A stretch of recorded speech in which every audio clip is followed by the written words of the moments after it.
Fisher and his friends were out on a hunt. The hunt lasted weeks and weeks. The hunting was difficult because of the snow and the cold. Fisher's friend, the bear, began to worry. Winter has lasted too long, he told Fisher. If spring does not come soon, we will starve. The moose and caribou will have nothing to eat.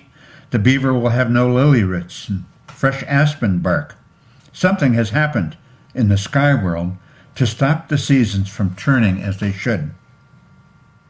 Let us send Wolverine up to the sky world to find out what the matter is, Fisher said. So they sent for Wolverine. He agreed to go and ascend to the sky world by way of a big pine tree. He was gone for many days. Finally, he returned.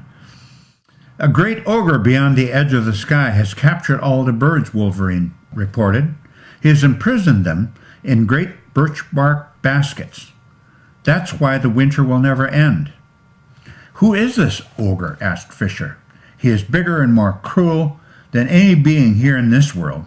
Worse, he has his brothers with him to guard the birds.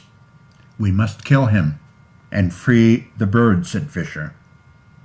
Having said this, he strapped on his quiver and his knife, picked up his bow, and set out.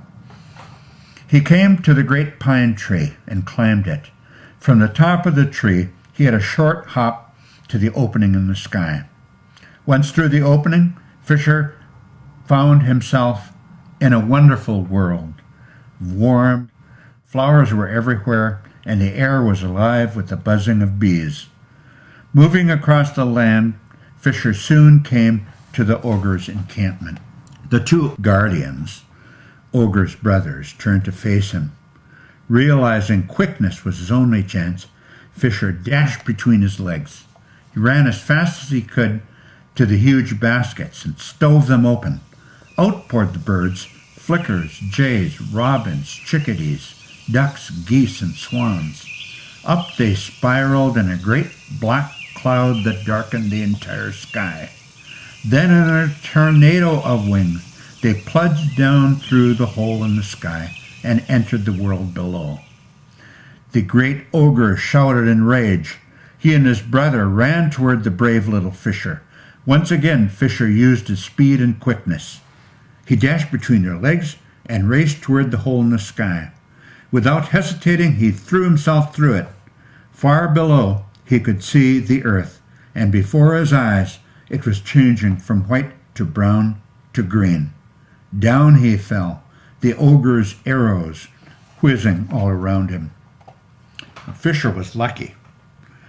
None of the arrows found its mark, and he landed on soft mossy ground. He knew the ogres would not be far behind. He had to make his escape fast. He ran this way, he ran that way, he dodged terrible flights of arrows, but try as he might, he couldn't lose the ogres or his brothers. In fact, they were getting closer. In desperation, he reached up to the great pine tree, thinking he could fool them by climbing into the sky world and then doubling back to earth. Quickly he climbed the tree, but he was not fast enough. The ogre saw him. A great volley of arrows whizzed by, missing him by inches. At the top of the pine tree, Fisher leapt to the north. Here one of the arrows found its mark and pinned him to the sky by his tail. Around and around he turned, and there he is to this very day. With the freeing of the birds, the ogres lost their power over the earth. So they left by way of the great pine tree, back to the hole in the sky, to their world.